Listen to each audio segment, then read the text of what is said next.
What's up, you beautiful people? Welcome to another episode. So the other day, a guy commented, fantastic question. His name is Calum GS, and it was on another video that I did where I outlined how you can manage your finances both personally and within your business as a founder that's doing up to 100K per month. Like, where should your money be going? And he asked a really great question here, which is, when you say to pour the excess into the business, does this also include paying for mentors, coaches, and learning in general?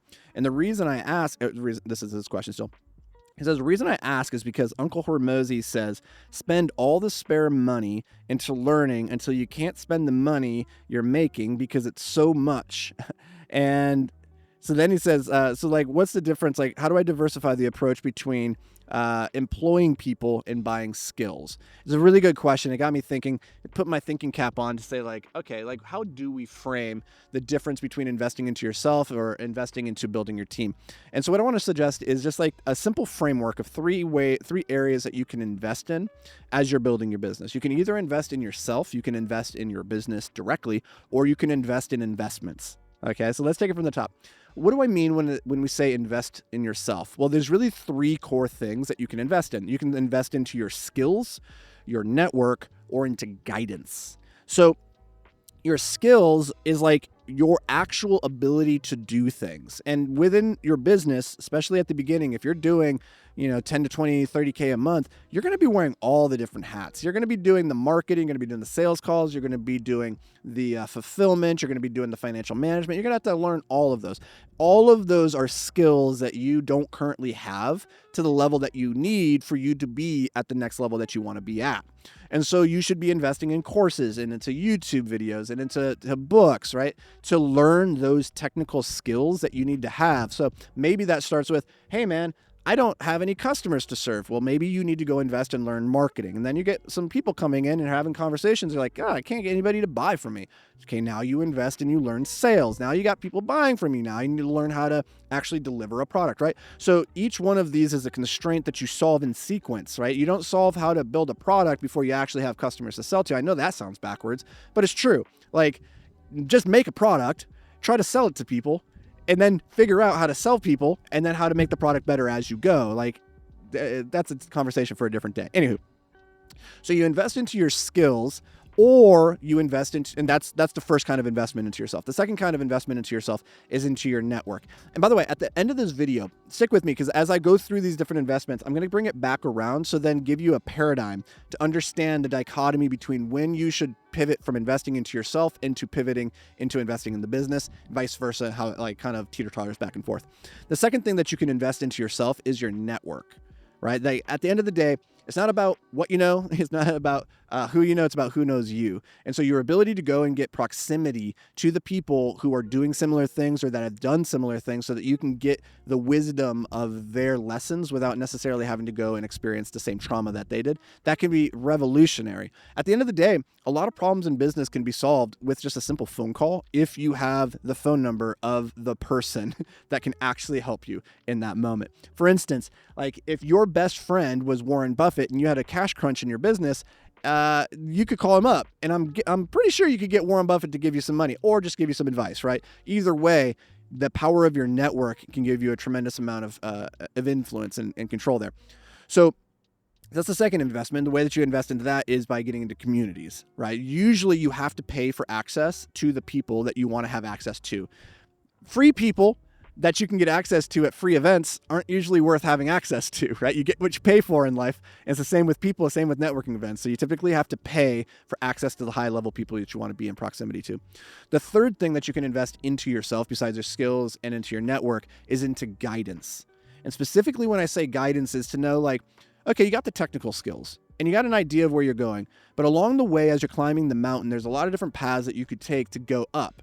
Having somebody who can help you identify, okay, that path it leads to a snake pit, right? You don't want to go down that path, because I've been down that path. I've guided other people down this path. Like, don't go down that path. So having a coach, having a mentor can be tremendously valuable. That's the third type of investment that you can make into yourself. And that's where you're investing actually into like a paid coach, somebody who's like actually invested in you and your success and seeing you do well.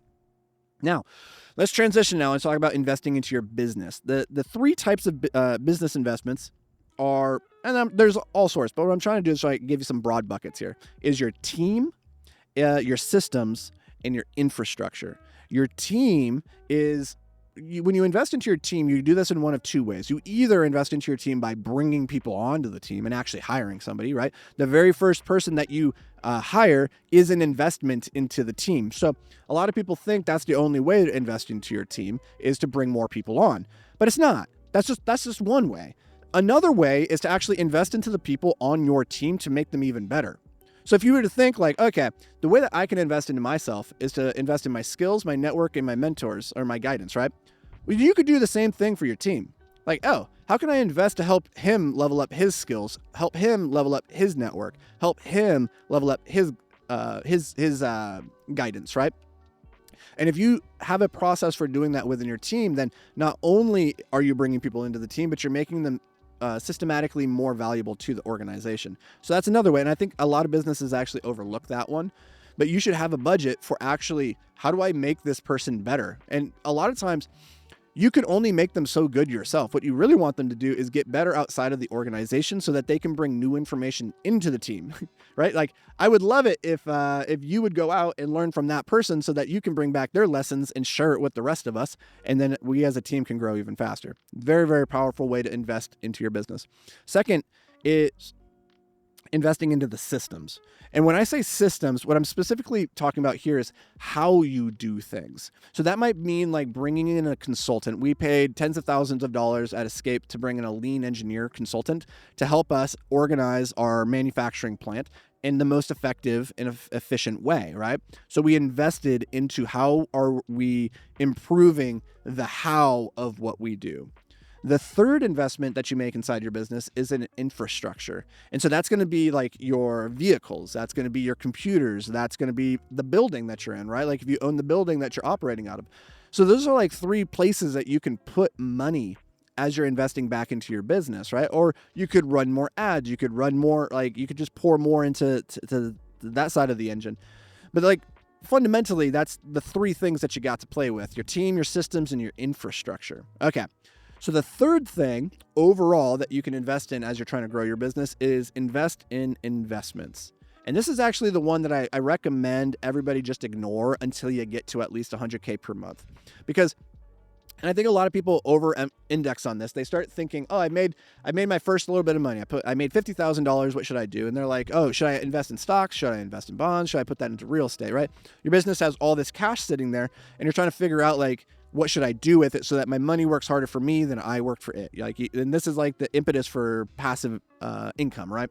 But the reality is that like, no matter what investment vehicle you put your money into, as you're investing in investments, the nominal amount of return you can get on that investment is nothing compared to what you could get by investing either into your skills, leveling up your earning potential and your competency and your capacity, or investing into your business directly.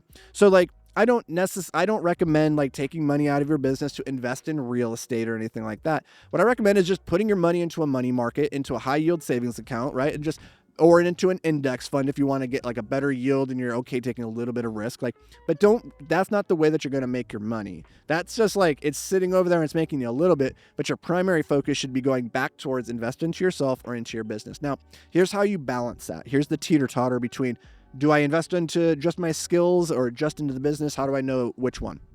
So when we started this conversation, we said, when you begin your business, you're going to be wearing all the hats. You're going to be doing everything yourself, right? So you need to learn, like, how do I market? How do I sell? How do I deliver, right? And so you're going to be investing into yourself until you get those skills. At a certain point, your skills in each one of those domains is going to be sufficient that it completely fills up your calendar. I am so good at marketing, sales, and operations now that I have filled my personal capacity. I can no longer do all of this and more. That is when you hire. And what you hire is to buy back your time, to buy back your capacity, not to fill the other person's capacity. So you bring on somebody to take off of your plate whatever is the lowest leverage activity that is currently occupying your calendar. And the reason that you do that is, one, it's the cheapest to hire out because it's the lowest leverage work that you do. Therefore, you don't need the highest skilled labor.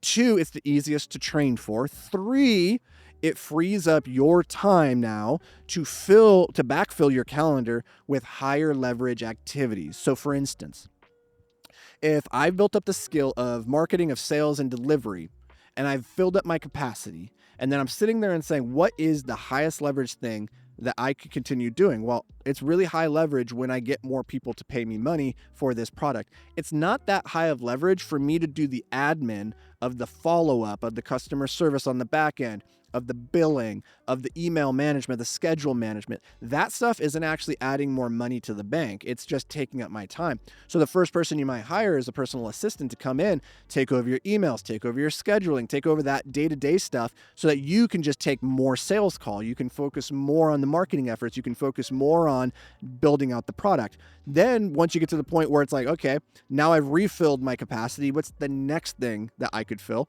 Then you go and you probably are then going to outsource, or not outsource, but delegate, hire onto the team people to help with the operations and the delivery of the product.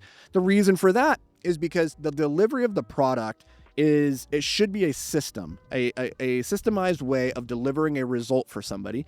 And if that is in fact what you've built, then you should have the ability to bring somebody onto the team, say, here's how to turn the crank on the handle for the machine to go. And they can do that so that you can put more of your time into the marketing and the sales.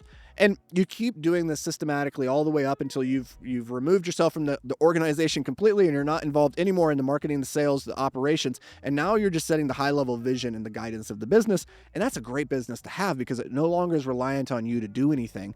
You can get in there and you can focus on doing the things that you like to do, stay within your zone of genius, but you're no longer required the day-to-day boots on the ground work. And that is how you systematically invest into yourself, invest in the business to build something big and awesome. And I hope that answered your question, Caleb. Callum, I don't exactly know how to say your name. Let me know down in the comments if you got this. If you guys got any value out of this, just do me a favor, hit the like button, hit the subscribe button, and I'll see you guys back here tomorrow.